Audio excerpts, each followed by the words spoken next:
Make It happens. overacting. Different from what Gilbert Arenas called you on Instagram earlier today. Murray whistled for this flagrant earlier in the game on LeBron. Zach, what are your thoughts here? Hey, the NBA is nothing but consistent, I guess. If you get hit in the head, it's going to be a flagrant foul. If you embellish, it's still a flagrant foul. That hurts. It looks like embellishment, but it hurts when someone hits you in the head. That's real. I don't know where that's real. Yeah, it hurts. An elbow across your chin? Zach asked me earlier this year what it would feel if someone hit me across the head when I tried to play down a flagrant foul, and I have taken that point ever since. He is right. He is absolutely right. Miss everything. At the end of the shot clock, Alex Caruso throwing up a floater, and it doesn't go so well, Chauncey. Do you give him a pass for this? The clock was winding down. I mean, it was a tough play right there. He should have just took a little note out of Rondo's page after Rondo shot that floater over the rim, but I guess different player, different touch, different result. But I give him a pass, though. It's all good. He's been playing good. I mean, the clock was at 4. It wasn't like at 2. I'm just saying. Yeah, These are all things I don't know how to do, though. So, he misread that. He was almost out of bounds. Well, and Jokic wasn't going to block the shot. Right. It's like, look, you just one more dribble, go up strong. Make fadeaways. Again, end of the shot clock. The Joker putting on an array of moves on AD and hits the fade. Ew. I'm supposed to actually ask you how he makes this look easy, but it does not look easy. This looks hard. No, his footwork, again, some of the things that we see, we're not even talking about his hands. We saw the tip that he had in game 2.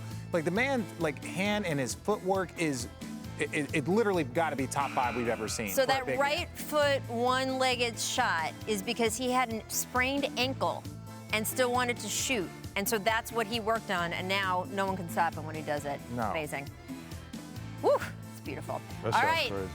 let's talk a little more Nuggets. They had the lead with 2.1 seconds to go in Game 2 before AD hit that insane game winner. Then you go to Game 3. The Nuggets were up as many as 20 points. They led for every minute of the final 3 quarters, although LA made quite the run there. So it's a really interesting question to say who has the momentum right now in this series. Jamal Murray and AD have opinions. Like I said, we had Game 2. I thought we played great in Game 2, and we just had, like I said, a couple of breakdowns that really hurt us. And we feel like we should be up 2-1 right now, to be honest. We're still up 2-1. We have control of the series. We just got to come out in Game 4 and play our style of basketball. We can't turn the ball over. We can't put them on the line. Our defense was great in the fourth quarter, and we got to be able to do that for all 48 minutes. We can't not play in the first 3 and then expect to win a game in the fourth. So it's interesting. Jamal Murray says we should be up 2-1. Anthony Davis says we still have control of the series. Richard, you're on the record picking the Nuggets to win this in 7 games. Which team would you say has the mental advantage right now? Ooh, that's tough. Well, I'm just going to say the team that's up 2-1 has the mental advantage, because ultimately, in order for the Denver Nuggets to get in front in the series, they have to win 2 games. And so, look, I'm not going to question what the mental space that the Denver Nuggets are in. They play better when they're down. We've seen it all postseason. So he's like, oh, we got one. Yeah, we're on our way. So I'm not going to question that part. But definitely, the team that is up in this series, especially with no home court advantage, that is the team. They say that they could be up 2-1. It's true. But you made defensive mistakes and he made a big shot, and that's what the postseason is all about. Well, I agree with you a little bit, RJ. The team that's winning the series right now, 2-1, the Lakers are up. But here's the thing. The Lakers are up 2-1 with 5 championship players on their team, guys that are champions, championship pedigree. Now, everybody says the Nuggets could be up 2-1. Yes, they could.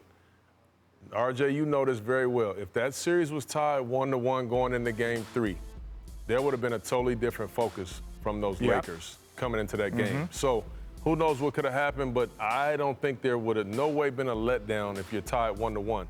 But it is what it is. I do think that the Lakers have control of the series right now, but I tell you what, like you said, RJ, this Nuggets team is so good with their backs against the wall. And you always have to prepare for that. Look, I buy that the Denver Nuggets, more than maybe most teams LeBron has ever faced in the playoffs, are mentally tough and resilient down 2-0, 3-1, whatever it is. Do I buy that the Denver Nuggets have a mental edge over LeBron James' team up 2-1 in a playoff series? No, I do not. I don't buy that at all. And like Chauncey and Richard said, look, I should be a better cook. I should have gone for a run and done some exercise today. Shoulda. I didn't. You should be up 2-1. You're not. You're down 2-1. And so, no, I don't buy that they have a mental edge, but I buy that they are absolutely tough as hell and are not backing down from anybody. Michael Malone made a joke before the series. I think it was a joke. He said we're going to petition the league to start the series down 3-1. So they contend. They have this right where they want things. Obviously, the Anthony Davis shot in Game 2 was so huge. AD, not to Chauncey's point, coming out with the same urgency in Game 3, especially on the boards. Did not have a single rebound until the final 5 minutes, and even then only finished the game with 2. Chauncey, how does that happen? You know, I'm shocked. I'm shocked. I really am. Obviously, you're guarding Joker. You're in a lot of pick and rolls a lot of times. Jokic is out on the three-point line, so AD is away from the basket. He spends a lot of time away from the basket, but it's the NBA. Most teams don't offensive rebound anymore. They might send one guy. They maybe send nobody. So you still should be able to just on accident get you 7-8 rebounds in there if you're Anthony Davis. And I'm pretty sure it's something that he'll focus on and be ready for the next game.